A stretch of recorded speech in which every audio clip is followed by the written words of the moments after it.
I'm here with Thomas Graf, the CEO of Greentube. So as Greentube continues to expand globally, which emerging markets do you see as having the most potential for 2026? And how are you adapting the portfolio to meet regional player preferences? We see the Americas as being biggest potential for us for 2026. That includes North America with the US, where Greentube's already established, Canada as well as a growing market. And we are increasingly developing bespoke games for the US, both for land-based and online. So our US portfolio is constantly growing, and we're confident that we'll grab market share in both of these jurisdictions in North America. Besides that, Brazil is a market which has recently opened and was regulated. We have specific games developed for this market as well. One category is called video fingers. They're well established in Brazil, and we will bring those games besides some international blockbuster games. Player favorites apparently are fruit games, which also resonate well with European players. So I think we have a well-rounded portfolio for this new emerging market as well. For us, online is a door opener for the land-based market, which is in the process of getting regulated as well on a state-by-state level. And I think it will complement our offering in the future.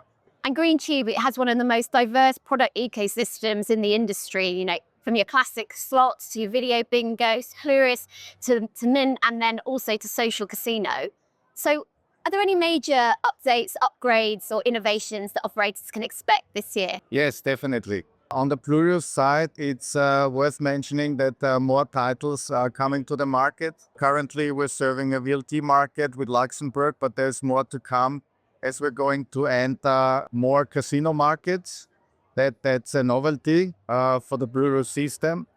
We are going to get the system established as a server-based solution in the French casino market.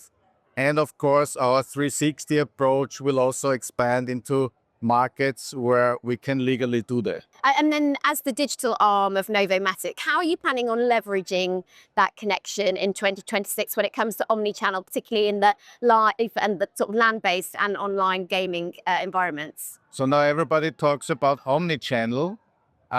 Historically, of course, land-based companies were doing online versions, mobile versions of their most successful games. But now the trend is going in the opposite direction. So we are bringing games to land-based. That is widespread because we have started already more than 10 years ago with bringing our first game, Apollo, God of the Sun, to the US casino market. And the success showed that this trend should continue. Then we have done market-specific developments. For example, in the UK, we have done a land-based version for the arcade and casino market with Piggy Prices.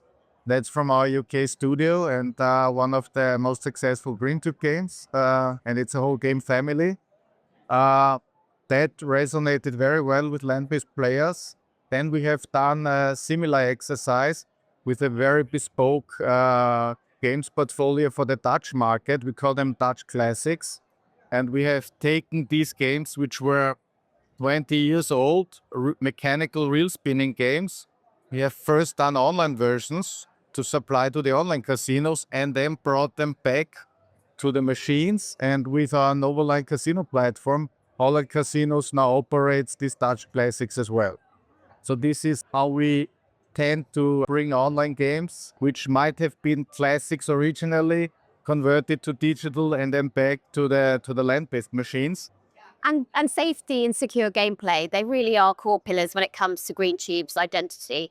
How are you evolving the technology and tools and platform to meet the increasing regulatory demands and the player protection expectations for 2026? So first of all, compliance is steadily moving ahead with new rules, regulation, player protection. There's increasing demand of IT security because of cyber threats. So all of this has to be reflected with increasing the teams in general, focusing on the areas player protection, but also cyber security. And of course, we're working with external companies because they are the specialists in these respective fields. and we integrate their services to have a holistic approach and to best service the demands from a compliance regulatory perspective, and also in the best sense for our customers. Thomas, lovely to see you again. Thank you. Thank you for talking to us. Great talking to you. Thank you.